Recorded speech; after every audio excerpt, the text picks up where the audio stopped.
Oke, A'udzu billahi minasyaitonir rajim. Bismillahirrahmanirrahim. Innal hamdalillah nahmaduhu wa nasta'inuh. Man yahdihillahu fala mudilla lahu wa man yudlil fala hadiya lahu. Asyhadu an la ilaha illallah wahdahu la syarika lahu wa asyhadu anna Muhammadan 'abduhu wa rasuluh.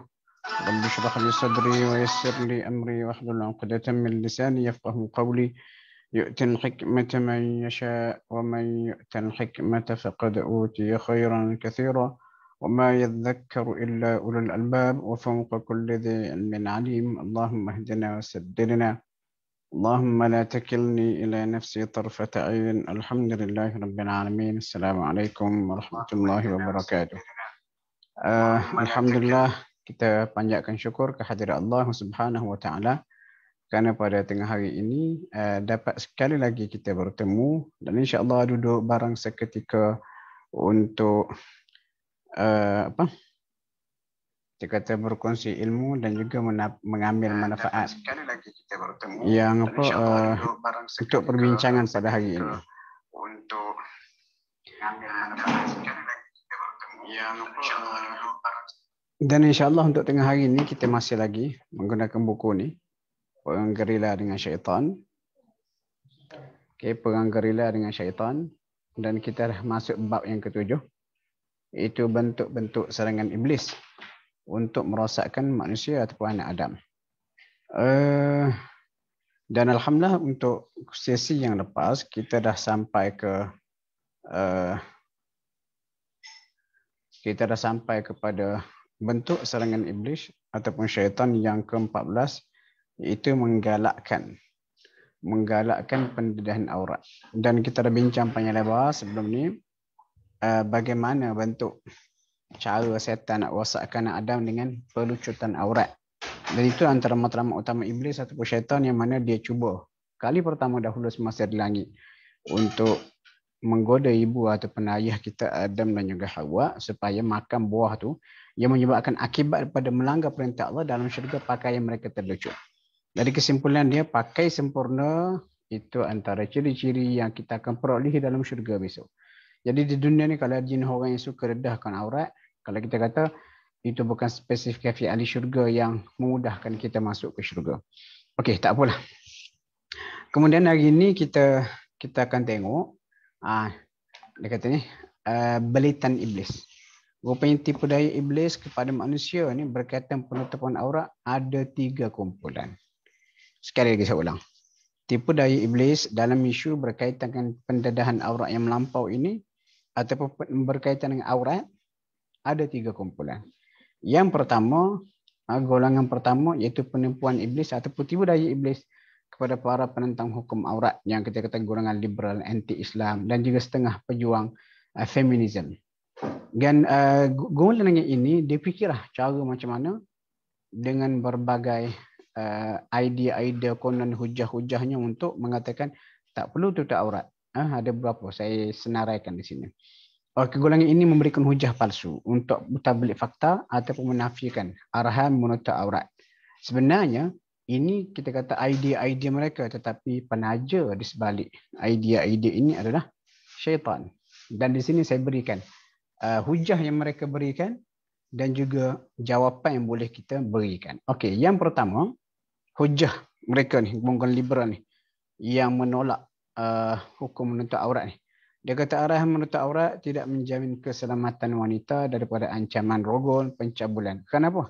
Ada hak tutup aurat dia kata, tapi tetap dirogol dan tetap dicabul.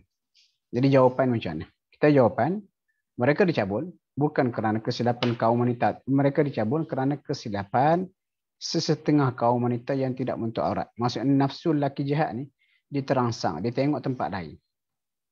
Wanita yang tidak menutup aurat dengan sempurna. Lalu dia cuba lampiaskan nafsu. Cari pun cari, sekali terjumpa dengan orang yang berpakaian lengkap menutup aurat. Tapi oleh kerana tak sabar ni, dia pun melampiaskan nafsu. Dan ini kita panggil collateral damage, kemusnahan sampingan. Jadi jangan ingat apa yang kita buat tu hanya terpalit pada kita, mungkin terpalit pada orang lain. Contoh mudahlah. Kita pengotor, kita tak bersihkan kawasan rumah, kita just biarkan air bertakung dan sebagainya. Nyamuk Aedes hinggap di situ bertelur dia pergi gigit jiran kita. Jiran kita tu yang tidak, kita kata pengotor macam kita. Waliyadzubillah. Kau untuk kena penyakit Aedes. Kena demam denggi. Sedangkan yang buat hal tu kita.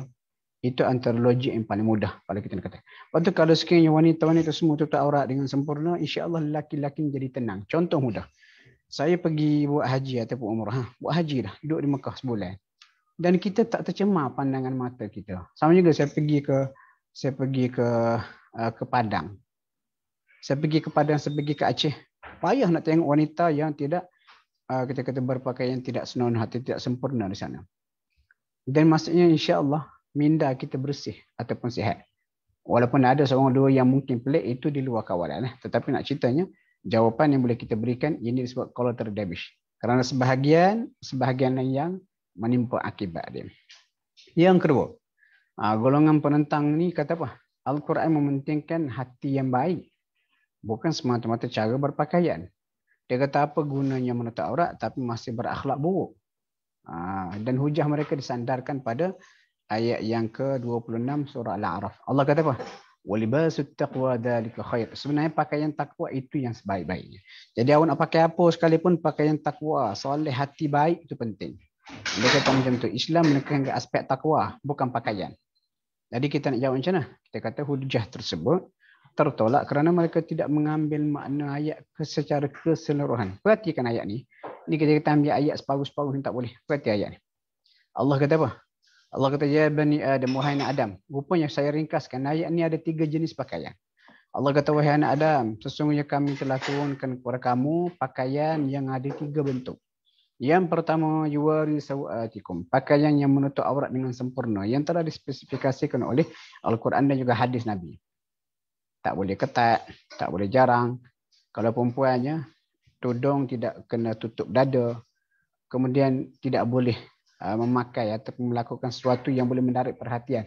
Wangian yang terlebih, baju yang terlampau ranggi dan sebagainya. Itu yang pertama. Yang kedua, risha. Risha ni dia kata pakaian perhiasan. Maksud kita nak cantik dalam pakaian tu tak ada masalah. Tetapi Allah kata walibasut taqwa, dan sebaik-baiknya setelah kita lengkapkan 2 pakaian yang pertama, kita lengkapkan takwa. Maksud dia duduk sekali 3 ni. Ayat ni sebut 3. Ayat kata pakaian menutup aurat dengan sempurna, boleh nak berhias, itu sesuai fitrah manusia, dan pakaian yang tadi itu kita sempurnakan dengan takwa. Kenapa saya sebut macam ni? Sebab kadang-kadang dah pakai elok dah. Cantik, tutup aurat dengan sempurna, pakai jubah dan sebagainya. Tetapi mulut huduh. Akhlak tidak dijaga, duduk mengumpat. Jadi akhirnya, golongan yang tidak menutup aurat, dia kata apa? Walaupun saya tidak tutup aurat, saya tak mengumpat. Awak tutup aurat, awak mengumpat. Jadi sebenarnya Allah nilai di mana? Jadi ini sebabnya saya katakan tipu daya iblis ni terbahagi pada 3 golongan. Golongan yang menentang hukum aurat, golongan yang jahil, dan golongan yang sudah sedia menutup aurat. Jadi bila kita kata pakaian tu mesti dilengkapkan. Awak pakai biarlah secocok dengan apa tindakan awak. Jadi hujah ada kita kata walibasut taqwa dzalika khair. Dzalika taqwa apa walibasut taqwa dzalika khair, dia bukan setakat tu tapi dia merangkumi sebelum tu lagi. Kita tengok 3 jenis pakaian yang saya nyatakan di sini. Okey. Okey, kemudian menutup aurat tu takwa. Okey, takwa tu maksudnya buat segala arahan, tinggal segala ruangan. Dan menutup aurat dengan sempurna maksudnya spesifikasi yang saya nyatakan tadi, tak boleh ketat, tak boleh jarang, tudung menutup dada, jaga akhlak. Semua itu adalah perintah Allah yang kita fahami dalam lingkungan takwa itu sendiri. Jadi kalau mendakwa diri itu bertakwa, libasut takwa, pakai pakaian takwa tetapi tidak mengikut kehendak Allah supaya menutup aurat dengan sempurna yang banyak disebut oleh nas-nas lain, sebenarnya itu satu kesalahan yang nyata. Maksud mereka bercakap tapi mereka tak faham hujah yang mereka berikan itu. Tetapi kalau sekarang kita tidak mengetahui jawapan yang sebenar, mungkin kita boleh terpengaruh. Sebab itu saya kata ini adalah antara contoh tipu daya iblis ataupun syaitan nak sesatkan Adam. Dia buat hujah-hujah begitu yang bukan hujah pun tetapi dia katakan seperti hujah. Itu penting untuk kita mengetahui jawapan-jawapannya supaya kita tidak terpengaruh. Ataupun kalau kita jumpa orang yang terpengaruh dengan hujah-hujah ini, kita boleh memberi jawapan balas. Okey, yang ketiga. Pokok liberal ataupun menentang dia kata apa? Tiada paksaan dalam agama. Dia kata kalau sekiranya orang tu dah masuk Islam, Dia tak nak semayang. Dia tak nak tutup orang yang sempurna. Tak boleh paksa. Dia pun baca ayat. La ikraha fiddin. Ada 2 ayat. La ikraha fiddin surah Al-Baqarah. Manakala kita kata yang kedua, afa anta tukrihun nas hatta yakunu mu'min. Adakah kamu sanggup untuk paksa manusia sehingga mereka beriman? Jadi guna ayat la ikraha fiddin. Jadi jawapan dia kita kata apa? Kedua ayat ni menyentuh soal akidah. Macam mana tu? Maksud dia, siapa saja individu, guru, ibu bapa, kerajaan tak boleh sama sekali, tak boleh paksa orang bukan Islam untuk memeluk Islam. Kerana ia adalah agama Islam, agama yang jelas dan tak perlukan paksaan. Tapi bila seorang tu dah mengaku Islam, dia terikatlah dengan segala hukum Islam. Contoh, saya tak ada lesen, saya bawa kereta di Thailand. Jadi polis Malaysia tak boleh paksa saya ataupun nak saman saya sebab saya tak terikat dengan undang-undang Malaysia. Tetapi bila saya dah masuk ke Malaysia, bila nak pakai nak bawa kereta atas jalan raya Malaysia, kena ada lesen, kena ada road tax. Jadi maksud kita terikat dengan undang-undang Malaysia. Sama juga sebelum awak memeluk Islam, awak tak boleh paksa dia. Tapi once dah masuk Islam, kena menutup aurat. Kenapa? Itu adalah arahan Allah, arahan agama berdasarkan nas Al-Quran dan juga sunnah. Dan setelah seorang tu mengaku Islam, dia kena pakai ayat lain pula. Ayat mana? Ni. Ayat ni. Allah kata, وَمَا كَانَ لِمُؤْمِنٍ. Tak sepatutnya bagi lelaki beriman dan juga wanita beriman. إِذَا قَضَى اللَّهُ وَرَسُولُهُ أَمْرًا. Bila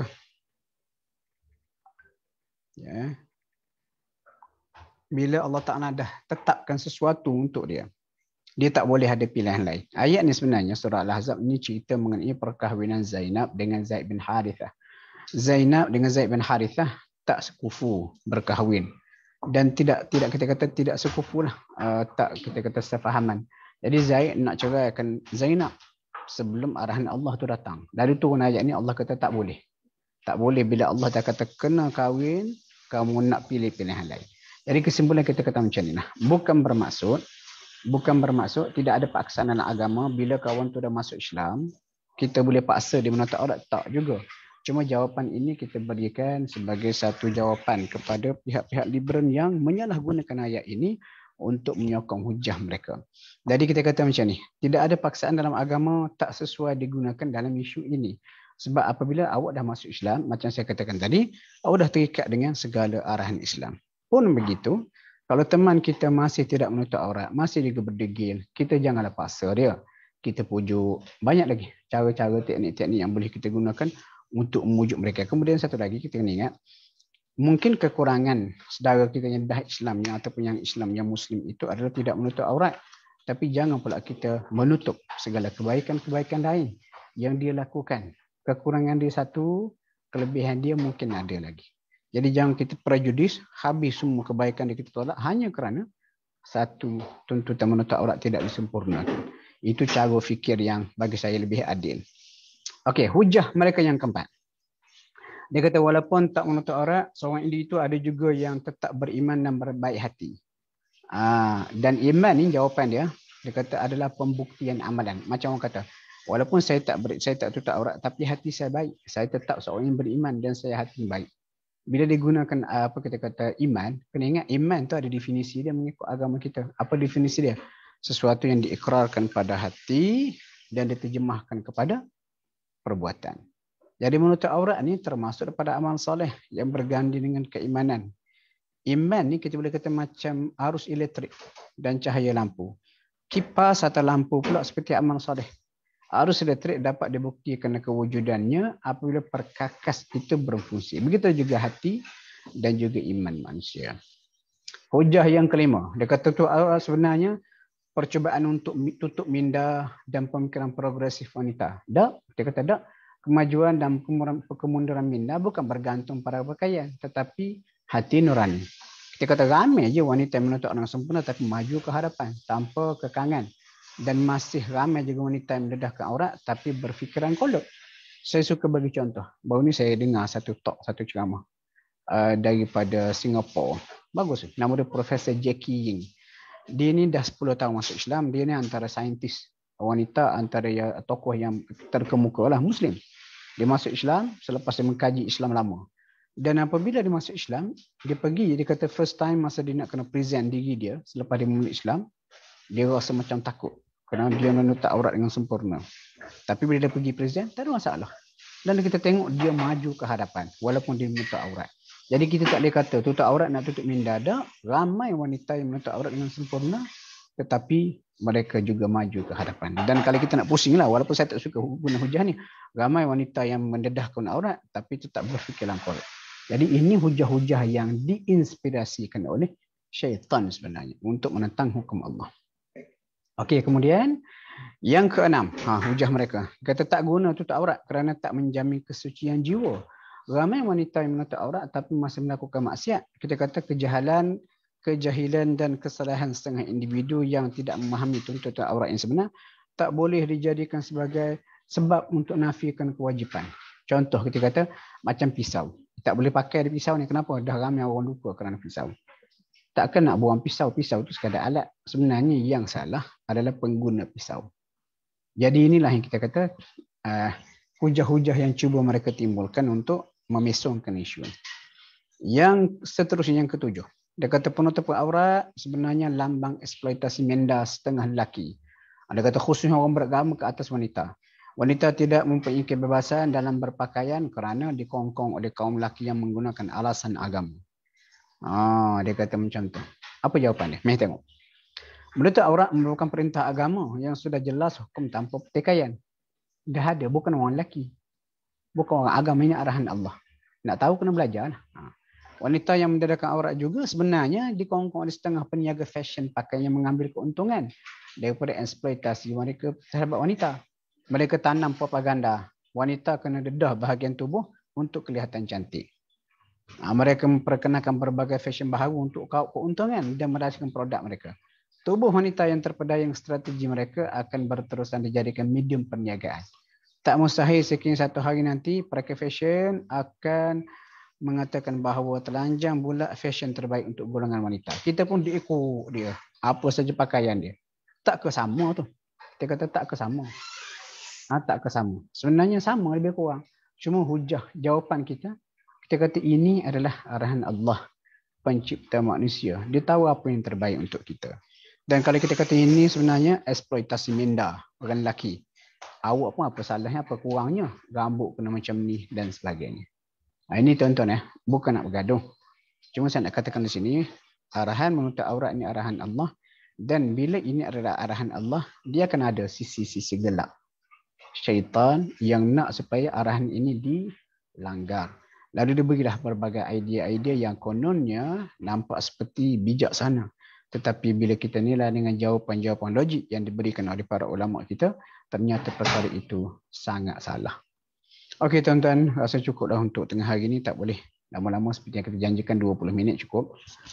Kalau ikut jam saya ni, dah cukup 20 minit bila kita mulakan tadi. Dan insya-Allah untuk sesi akan datang, saya akan terang pula golongan kedua yang ditipu oleh setan dalam isu menutup aurat. Tadi golongan pertama yang tolak sama sekali. Dan hujah-hujah mereka yang diilhamkan oleh setan. Dan insya-Allah untuk ini pula kita tengok golongan kedua yang ditipu oleh setan dalam urusan menutup aurat. Diingat tutup aurat ni adalah sejenis tuntutan uniform tempat kerja. Ataupun dia ingat tutup aurat ini adalah uniform yang ditentukan, yang dikenakan ataupun dipertanggungjawabkan oleh pihak sekolah. Contohnya lah. Ataupun tutup auratnya sekadar menutup kepala. Ataupun kenapa tutup aurat sebab dah orang lain pakai tutup aurat belaka, pakai tudung, saya pun pakai tudung. Ini antara contoh. Ini kita akan bincang untuk sesi akan datang. Saya kira cukup untuk hari ini. Biar sedikit tapi berbekas pada minda kita apa yang baik pada Allah, apa yang kurang daripada kelemahan diri saya sendiri. Assalamualaikum warahmatullahi wabarakatuh.